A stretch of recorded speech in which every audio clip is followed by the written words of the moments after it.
Buenos dias, buenos tardes mga amigos, mga amigas. Ito po muli ang inyong lingkod, si Attorney Rene Bueno.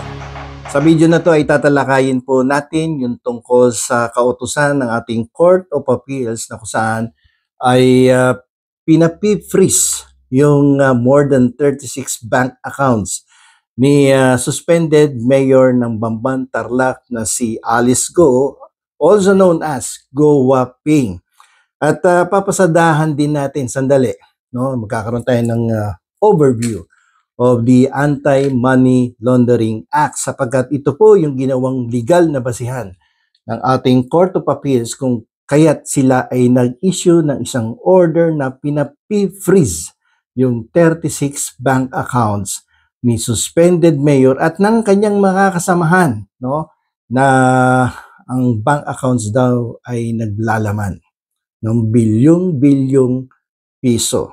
So yan po ang tatalakayin natin, pero bago po tayo mag-proceed, I just would like to remind everyone that this video is for educational purposes only and should not be considered as a substitute for legal advice. So if you like this kind of video, paki-like lang po at mag-subscribe na kayo dito sa aking YouTube channel. So, unahin po natin pag-usapan yung tungkol sa money laundering. So, tamang-tama itong usapan na to kasi katatapos ko lang maglabay. Okay, so money laundering is actually a criminal process of washing the dirty money to make it clean or to make it appear that this dirty money came from legitimate sources. So, nilalaban yung maruming pera upang ito ay luminis at ng kanilang magamit at maipakita na ang kanilang pinuhunan sa isang negosyong kanilang papasukin ay galing sa isang mabuting paraan. Okay, so alam nyo naman kasi pag sinabing mga money laundering or kaya yung mga illegal activities na yan, ay malakihan ang kita dyan. So sa ilalim ng ating AMLA ay sinasabi yung mga iba't ibang mga illegal activities na pinagmumulan nitong mga malakihang kita mula sa illegal activities.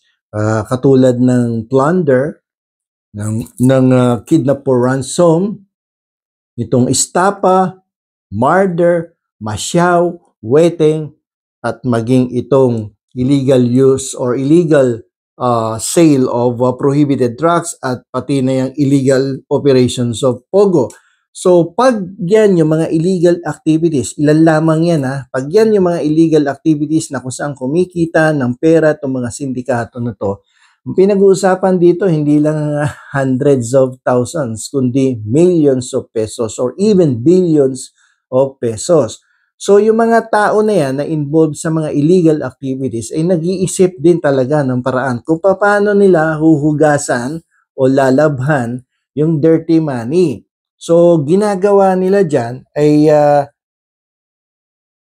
dinideposito nila yan sa bangko.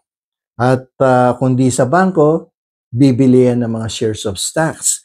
O kaya mag-i-invest yan sa mga bonds or sa mga insurance na kung saan may investment equivalent din. At yun yung tinatawag na placement, no? Kasi tatlong stages siyang money laundering na yan.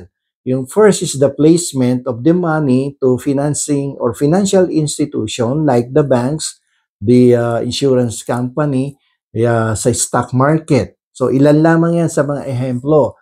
At yung pangalawang stage yung tinatawag na layering, no? At yung pangatlo yung integration. Pag na-integrate na nila yung kanilang pera, no, into something that would make it appear as legal na talaga, wini-withdraw nila yan at pagkatapos ibibili yan ng mga real estate properties katulad ng condominium units, mga helicopter, mga malalaking lupain. At dyan maitatago na nila yung kanilang mga kinita mula sa mga illegal activities. Kaya lamang ang problema ng mga taong involved sa illegal activities ay nagsisimula kapag nag-trigger ang suspicion laban sa kanila ng mga bank manager. Sapagkat sa bangko, kapag ikaw ay nagdeposito ng 500,000 piso pataas, usually yan medyo nagko-conduct ng investigation yan at hindi mo mamamalayan na ikaw pala ay under investigation na by the bank manager. Usisahin ka niyan, sir, saan galing tong pera at blah blah blah. So, ganun magtanong minsan ng mga bank managers na minsan nakala mo kaibigan mo sila pero hindi naman pala. Yung pala ay sila nag-uumpisa na mag-imbestiga kung saan nanggaling ang iyong pera.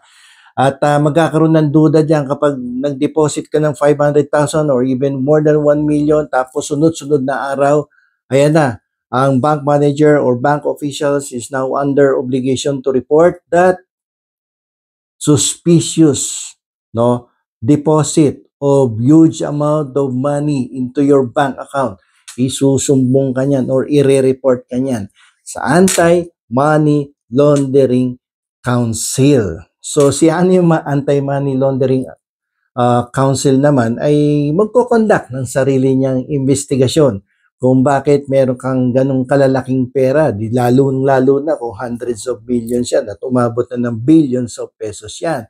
So pag sila talagang nagduda at nagkaroon sila ng sapat na ebidensya na ikaw ay involved kunwari sa kidnap or ransom, yung binanggit ko mga predicate crimes kanina, o kaya ikaw ay involved sa wetting o masyaw, o kaya ikaw ay involved sa illegal sale of drugs at illegal operations of pogo, ayan ay merong kapangyarihan sa ilalim ng ating batas na magsampa ng petition sa Court of Appeals upang ipapris ang iyong mga bank accounts.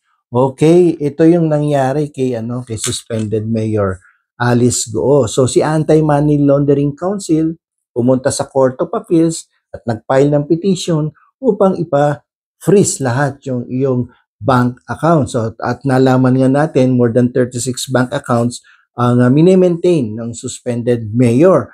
At ito ay hindi lamang milyon ang nilalamang, kundi bilyong-bilyong piso ang laman ng different bank accounts ng suspended mayor.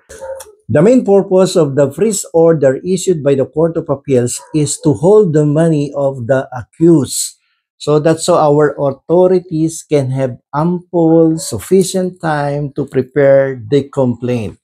But that freeze order is only valid for 20 days. And during that 20-day period, yung akusado has the right to file a motion to lift the freeze order. So, binibigyan siya ng pagkakataon ng ating korte na ipalift yung freeze order on a justifiable ground or grounds.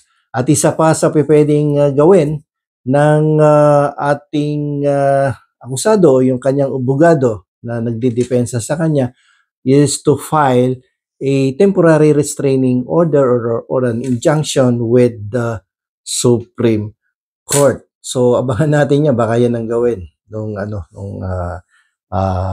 lawyer for the suspended mayor. So yan po ang Anti-Money Laundering Act at yan din po ang procedure kapag nakapag-issue na ng freeze order ang Court of Appeals, valid yan for 20 days and maybe extended up to 6 months.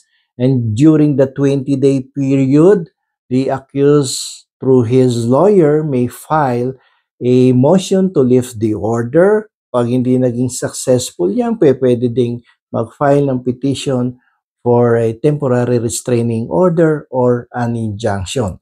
So, hintayin natin kung ano mangyayari next week dito sa freeze order issued by the Court of Appeals. Hanggang sa susunod po na talakayan, ito pong muli ang inyong lingkod, si Attorney Rene Bueno.